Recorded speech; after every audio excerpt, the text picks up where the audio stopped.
Hoje a gente vai mergulhar numa das viradas mais curiosas, digamos assim, da política atual. Esse afastamento repentino do presidente Lula em relação ao ministro do STF, Alexandre de Moraes. Uma aliança que parecia ser de ferro, de repente, está mostrando umas rachaduras bem sérias.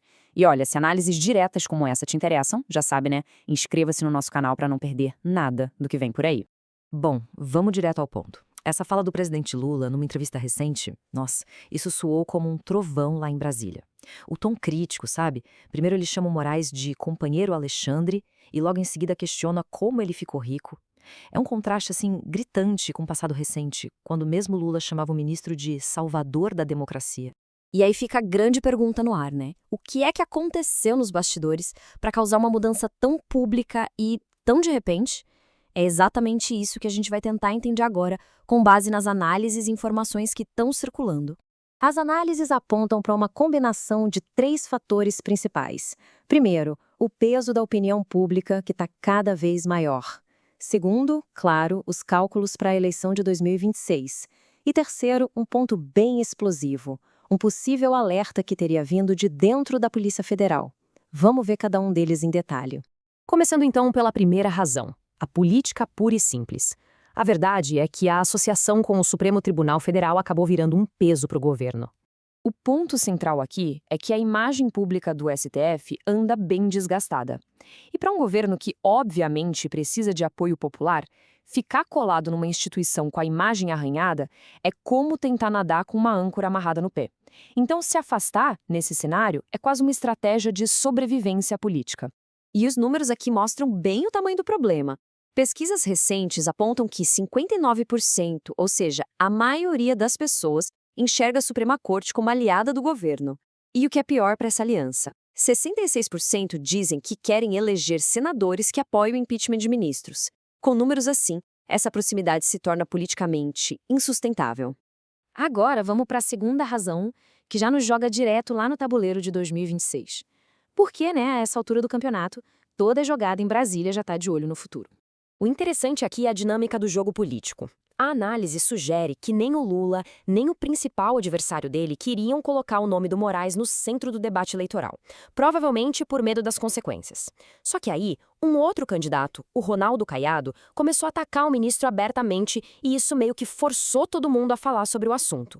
Isso aqui mostra bem o dilema. Enquanto estava todo mundo quieto, era mais cômodo para o governo não falar nada. Mas a partir do momento em que um adversário começa a usar o tema para ganhar pontos, o silêncio do Lula passa a parecer consentimento, sabe? E aí o custo político ia cair todo no colo dele. Ele foi basicamente forçado a tomar uma posição.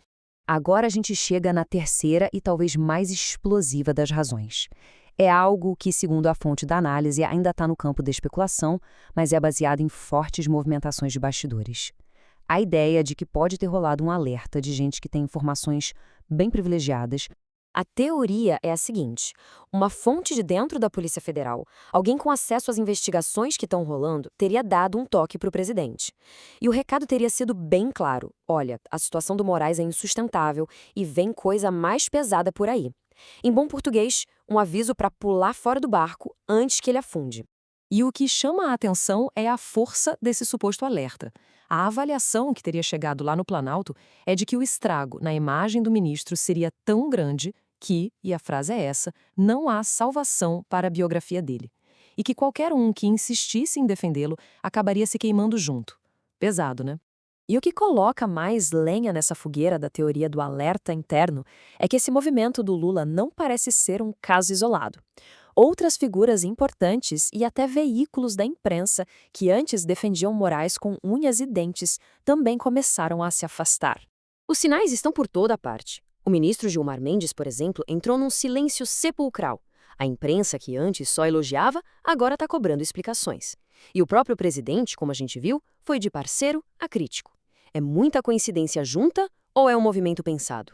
Então, a mudança de cenário é total. Aquela narrativa de defesa incondicional simplesmente desapareceu e deu lugar a um distanciamento calculado e a um silêncio que fala muito. Esse comportamento em conjunto sugere que tem gente importante no jogo reagindo a informações que nós, o grande público, ainda não conhecemos. E é com essa pergunta que a gente encerra. Se essas análises estiverem certas, o afastamento do Lula é só a ponta do iceberg de uma crise muito maior que pode estar prestes a estourar. O que será que os próximos capítulos dessa história vão revelar? Uma coisa parece certa: o cenário político brasileiro está longe de ficar calmo.